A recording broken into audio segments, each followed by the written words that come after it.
सोचिए, अगर आपकी बहन इंसाफ के लिए रो रही हो और पूरा सिस्टम पैसे के आगे बिक चुका हो, तब एक 15 साल का बच्चा क्या कर सकता है? हार मान ले या ऐसा खेल खेले कि शैतान खुद कानून के सामने गिड़गिड़ाए। गांव के किनारे टूटी मिट्टी की झोपड़ी में गौरी और उसका छोटा भाई करण रहते थे।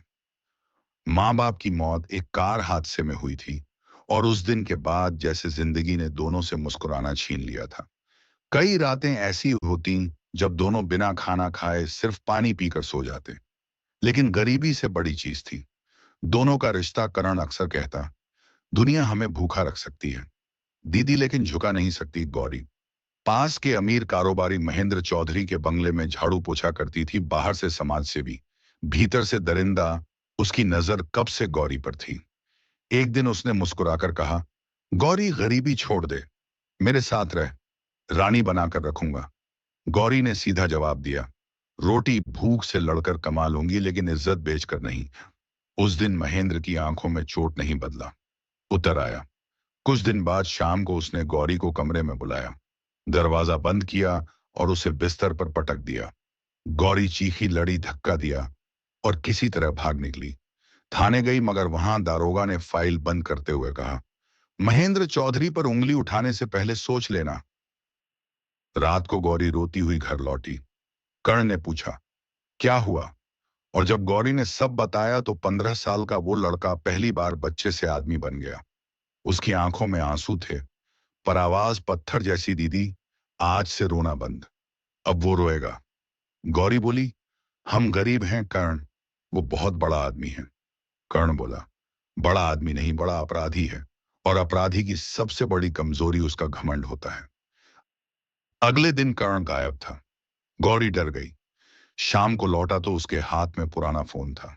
बोला, दीदी अब खेल शुरू करना। स्कूल के कंप्यूटर मास्टर के पास गया था। उसने महेंद्र के खिलाफ पुराने केस खोजे। पता चला 2 लड़कियां पहले भी गायब हुई थी। शिकायत दबा दी गई। करण समझ गया, यह सिर्फ उसकी बहन का मामला नहीं, एक राक्षस का साम्राज्य है। फिर एक रात कर्ण ने महेंद्र के बंगले के बाहर चाय वाले बनकर ठेला लगाया। रोज वही करता। लोगों को लगा बच्चा मेहनत कर रहा है, पर वो गिन रहा था, कौन आता है कौन जाता है। एक रात उसने देखा, आधी रात एक लड़की रोते हुए अंदर ले जाई गई। कर्ण ने मोबाइल से वीडियो बना लिया, लेकिन यह काफी नहीं था।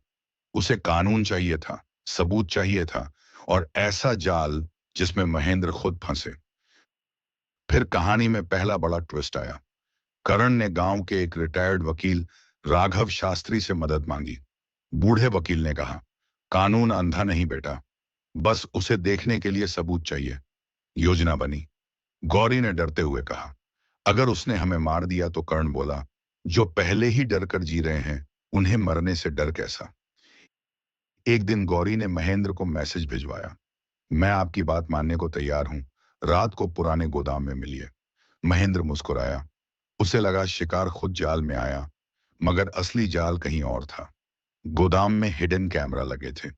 बाहर राघव शास्त्री, एक ईमानदार महिला पत्रकार मीरा सेन और एक जिला जज को अनामोनस टिप देकर बुलाया गया था। करण ने सब प्लान किया था। रात आई, महेंद्र गोदाम पहुंचा, बोला, आखिर मान ही गई। गौरी कांपते हुए बोली, आज सब खत्म होगा। महेंद्र हंसा और आगे बढ़ा। तभी अंधेरे में कर्ण की आवाज गूंजी, हाँ आज सब खत्म होगा। महेंद्र चौंका। तभी कर्ण ने स्पीकर पर वो वीडियो चला दिया जिसमें दूसरी लड़की को जबरन अंदर लाया जा रहा था। महेंद्र बौखला गया। ये सब क्या है? कर्ण बोला, तुम्हारा सच। महेंद्र गुस्से में कर्ण पर झपटा। और यही दूसरा ट्विस्ट था। जैसे ही उसने हमला किया, लाइव स्ट्रीम चालू हो चुकी थी। गांव के लोग पंचायत भवन में स्क्रीन पर सब देख रहे थे। महेंद्र चिल्लाया, मैं खरीद लूंगा सबको। कर्ण ने उसकी आंखों में देखकर कहा, तूने पुलिस खरीदी, अफसर खरीदे, लेकिन सच की आवाज नहीं खरीद पाया। तभी बाहर से पुलिस की गाड़ियां आ गईं। इस बार वही थानेदार नहीं, जिला स्पेशल टीम थी। पत्रकार मीरा ने सब मीडिया में भेज दिया था। महेंद्र को लगा खत्म हो गया, लेकिन कहानी अभी बाकी थी। गिरफ्तारी के वक्त महेंद्र हंसा, एक नाबालिग लड़का मुझे जेल भेजेगा। तभी तीसरा और सबसे बड़ा ट्विस्ट, राघव शास्त्री ने फाइल खोली। महेंद्र के नाम पर मानव तस्करी, महिलाओं के शोषण और 2 हत्याओं के पुराने दबे दस्तावेज रीओपन हो चुके थे। कर्ण ने सिर्फ अपनी बहन का केस नहीं खोला था, उसने दफन कब्रें खोद दी थीं। कोर्ट में सुनवाई शुरू हुई। महेंद्र के महंगे वकील बोले, यह सब साजिश है। तभी जज ने पूछा, 15 साल के लड़के ने इतनी योजना क्यों बनाई? करण खड़ा हुआ, उसकी आवाज अदालत में गूंजी, क्योंकि जब कानून सो रहा था मेरी बहन रो रही थी। सन्नाटा। फिर उसने कहा, मैंने बदला नहीं लिया, मैंने कानून को जगाया है। यह सुनकर कोर्ट रूम में बैठे लोग तक रो पड़े। फैसला आया, महेंद्र चौधरी को उम्र कैद, थानेदार सस्पेंड। पुराने केस रीओपन। गांव में पहली बार लोगों ने देखा, गरीब हारता नहीं अगर डरना छोड़ दे। लेकिन आखिरी मोड़ अभी बाकी था। फैसले के बाद राघव शास्त्री ने कर्ण को एक लिफाफा दिया। उसमें उसके पिता की पुरानी डायरी थी। उसमें लिखा था, अगर मेरे बच्चों के साथ कभी अन्याय हो तो उन्हें सिखाना, बदला मत लेना, कानून को हथियार बनाना। कर्ण रो पड़ा। उसे लगा जैसे उसके पिता दूर से उसकी चालें चला रहे थे। कुछ महीनों बाद गौरी ने गांव में महिलाओं के लिए सहायता केंद्र खोला। कर्ण पढ़ाई करने लगा, वकील बनने के लिए। एक दिन किसी ने पूछा, इतनी छोटी उम्र में यह सब कैसे किया? कर्ण मुस्कुराया, जिस दिन मैंने अपनी बहन की आंखों में टूटा हुआ भरोसा देखा, उसी